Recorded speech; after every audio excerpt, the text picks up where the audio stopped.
Hello എല്ലാവർക്കും നമസ്കാരം. ഞാൻ doctor Gopika, your quarantine teacher. ഇന്ന് ഞാനൊരു ചെറിയ ടോപ്പിക്ക് പറഞ്ഞു തരട്ടെ. ഈസ്റ്റിവേഷനാണ്. അതായത് നമുക്ക് നീറ്റ് എക്സാമിൽ മസ്റ്റായിട്ട് ചോദിക്കും എന്ന് നമ്മൾ കരുതപ്പെടുന്ന കുറച്ച് ടോപ്പിക്സുകളുണ്ട്. ആ ടോപ്പിക്സുകളിൽ ഒന്നാണ് ഈസ്റ്റിവേഷൻ എന്ന് പറയുന്നത്. അപ്പോൾ ഈസ്റ്റിവേഷൻ ജസ്റ്റ് അതിൻ്റെ എക്സാമ്പിൾസുകളൊക്കെ നിങ്ങൾ മസ്റ്റായിട്ട് നോക്കി പോയേ പറ്റത്തുള്ളൂ. അപ്പോൾ നമുക്കൊന്ന് നോക്കാം. മെയിനായിട്ട് നമ്മുടെ ഈസ്റ്റിവേഷൻ എന്ന് പറയുമ്പോൾ നിങ്ങൾക്ക് ടൈപ്സുകൾ പറയാൻ എളുപ്പമായിരിക്കും. ഓബിയസ്ലി എന്തൊക്കെയാണ്? ഒന്ന് നമ്മുടെ വാൽവേറ്റ്, അതുപോലെ തന്നെ ട്വിസ്റ്റഡ്, ഇംബ്രിക്കേറ്റ്, ഫ്ലെക്സിലറി അല്ലേ.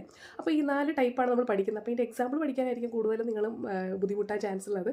സോ വാൽവേറ്റ് എന്ന് പറയുമ്പോഴത്തേനും വീഡിയോ കോൾ എന്ന് ഓർത്ത് വയ്ക്കുക. സോ വീഡിയോ കോൾ എന്ന് പറയുമ്പോൾ വാൽവേറ്റ്, കലോട്രോപ്പിസ് എക്സാമ്പിൾ. ഓക്കെ, അത് കഴിഞ്ഞിട്ട് ട്വിസ്റ്റഡ് LCC. എന്താണ് ട്വിസ്റ്റഡ് LCC? ട്വിസ്റ്റഡിനാണ് ലേഡീസ് ഫിംഗർ വരുന്നത്, അതുപോലെ തന്നെ ചൈന റോസ് വരുന്നത്, അതുപോലെ തന്നെ കോട്ടൺ വരുന്നത്. ഓക്കെ, അത് കഴിഞ്ഞിട്ട് ഇംബ്രിഗേറ്റിനകത്താണ് കേഷ്യ ഗുൽമോഹർ, അതിന് നിമോണിക്സ് ഇല്ല. അത് കഴിഞ്ഞിട്ട് വെക്സിലറി P ആണ്. അപ്പോൾ കൂടുതലും നമ്മുടെ ട്രിക്സ് ആൻഡ് ടിപ്സ്, നിമോണിക്സ് കൺസെപ്റ്റിനൊക്കെ നമ്മുടെ ultimate biology revision by doctor ഗോപികയിൽ വേഗം ജോയിൻ ചെയ്തോളൂ. ബൈ.